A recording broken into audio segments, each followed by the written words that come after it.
Hey, what's up you guys? My name is Josh. Welcome back to another toy review, and today we're going to be taking a look at the Ultra Monster 500 series number 1, Alien Baltan. Now, Alien Baltan first appeared in the show Ultraman from 1966, and he appeared in episode 2, Shoot the Invader. Of course, what also makes Baltan such an interesting character is not only is he sort of the first kind of alien foe of Ultraman. I say kind of because technically Bemular, from the first episode, technically he's also considered an alien, but it's not really explained why exactly, because he just kind of seems like a regular old kaiju. But Bolton, without a doubt, he's very infamous for his pretty bizarre design, as you can see here. It's very unique, but very interesting. I mean, honestly, I'm just gonna say it. He's definitely one of my favorite characters in the series, and he definitely has, like, the most weirdest design. So I am honestly excited to take a look at him. So, yeah, without further ado, I'll show you his tag. So, of course, as the usual case with these figures, they don't come in box windows. They pretty much come by themselves, with like a little tag kind of hanging around. And also, of course, you have this nice little picture of him right here from the second episode. And he has like these weird sort of cloning powers almost. I mean, it's kind of hard to explain what he does in the show, because admittedly, as time goes by, whenever he appears in later entries in the series, I mean, he kind of does different things. I mean, in Ultraman Max, he literally like turned like super ginormous, but like it's hard to explain, so I'm not gonna get too much into it. What I will say first though is, but Josh, in your last video you reviewed Kennygon first, and he was number 47. So why am I reviewing Bolton? Why am I reviewing him even though he's number 1, even though Kennygon isn't? And for that, it's because, well, I try to keep it kind of consistently with the timeline. Because technically, Kennygon appeared first before Bolton. But obviously, it does seem kind of weird that I reviewed him first. So, I hope you guys could kind of understand. I'm trying to do this by, like, appearance. So that's kind of my goal here, I mean, I'm going to review these figures out of order anyway. I just thought I'd let you know, because these are both classic characters. And they both appeared in the 1960s eras of Ultraman. So just forgive me on that part. So, let's take a look at his sculpting and design. As always, the sculpting is very spot on, and the painting is very, very phenomenal too. My favorite color is blue, so of course I'm going to like just fall in love with him instantly. I really do love like the color and the blending of the green too. You can see that he got some here on his shoulder. If my camera could focus just a little bit, there you go. Yeah, and you got this sort of like brown, which it kind of looks like they sprayed it or so. I'm assuming that's how it is.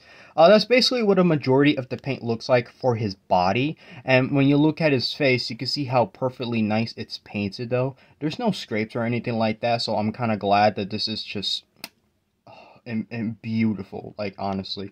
And then of course you got the hole where the little tag thing kind of connects. Basically, you kind of have to like take it out or so, I mean, you could cut it with a scissor, but then if you shake them around, you don't want like that little tiny little piece inside of him, or else you're never really gonna get it out. And then we got his weird crab head thingy.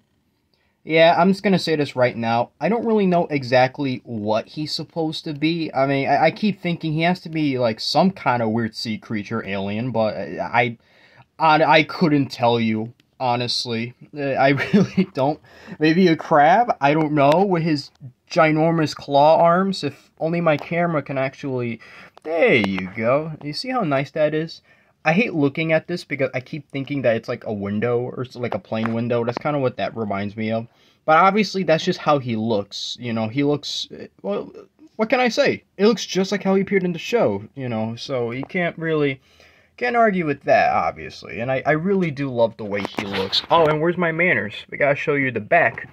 Because even though there's not much paint going on, for some odd reason, in his little fin, he got a little bit of silver painted there. And I'm thinking, I mean, okay, like... I'm pretty sure he's supposed to have maybe a little bit more paint, like, around this area or so. I mean, it looks fine. If you get this figure and you've never seen him in the show, you could pretty much get convinced that it's pretty much super spot on. But obviously there are some details that are meant to be painted, but it's not, which is fine because I think the figure is overall really great. So there's not really much of an issue with that. I do find it kind of weird that they painted that part silver but then leave everything else kind of unpainted. Although, to be fair, the show is never really consistent anyway. And sometimes that's just the way he is. Other times he is painted slightly different, like in a darker blue or so. I don't know. It's kind of weird. But those are like in later incarnations of Baltan. Because yes, he does appear a couple of times throughout the series. He even does make a return in the show. I believe it was either episode 16 or 17. I honestly don't remember. But he does come back in the form of Alien Baltan 2. What's the difference? He's mostly brown now, but whatever. Let's take a look at the articulation. He only has 3 points, so just like Ultraman, he can move his arms, you know, he could kind of do that. He does have waist articulation. It moves around pretty, almost smoothly, you know, kind of. And I almost forgot to mention, these figures are made of a much more softer plastic, you know. I mean, they're also called vinyl dolls, or Sofubi dolls, too. Kind of like that. They're like vinyl figures, basically, so they got like this kind of weird material, you know, kind of weird squishy material, which is not a bad thing, but obviously, you know, if you put them, you know, like kind of like that, obviously, you know that they're bound to get like a pretty morphed up foot, and you know, they're not going to be able to stand well. So of course, before I end the video, let's try and put him in that infamous pose. You see, yeah, you see, that's kind of what I mean about the problem. And it's not really because he's top heavy, because this part, like, it's not really, it's sort of hollow, so he shouldn't really be having that problem. It's either my desk or maybe his foot is slightly a little bit morphed, but it is what it is. It's not bad. I still love it. There you go. Now I got him in his infamous pose.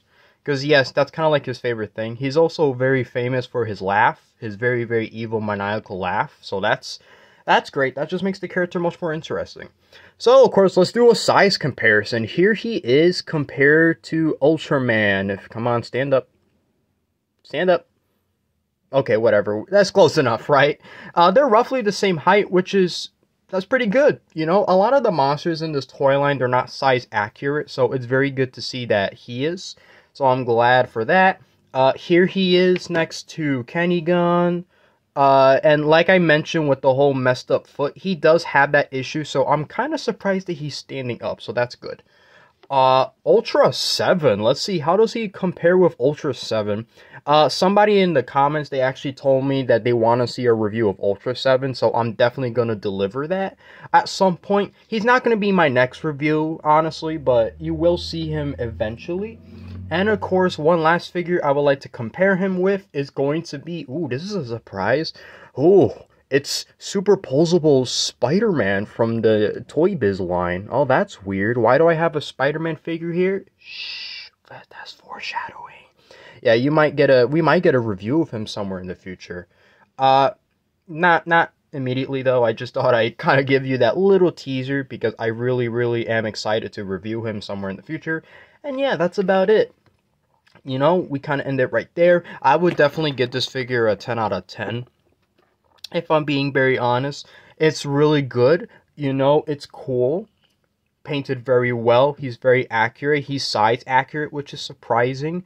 You know, and, you know, he's fun. You know, he's pretty cool. I don't really got anything else to say. I don't really have any glaring problems with it. Yeah, you might point out some of the missing paint he might have, because I'm pretty sure he's supposed to have some brown here, but I don't remember too well. But yeah, besides that, you know, pretty good figure. I definitely highly suggest getting this guy if you love Baltan or if you just love Ultraman in general. And yeah, that's about it. So I hope you guys enjoyed the review. Leave a like and subscribe. You know, I mean, like the video if you like it, dislike it if you dislike it. If you subscribe to my channel, you know, I try to keep up with the, you know, with the consistency. I try to upload, not every day, but at least we try, you know, and you'll definitely see our next toy review. Who will it be? Well, I'll leave that up to you. I'll leave it as a little surprise. Spoiler alert, it might just be mostly based off of the first series, so, take a guess. Zeton? Nirwanga, Antlar, well, you'll never know. So, until then, I'll see you guys in the next toy review. Peace.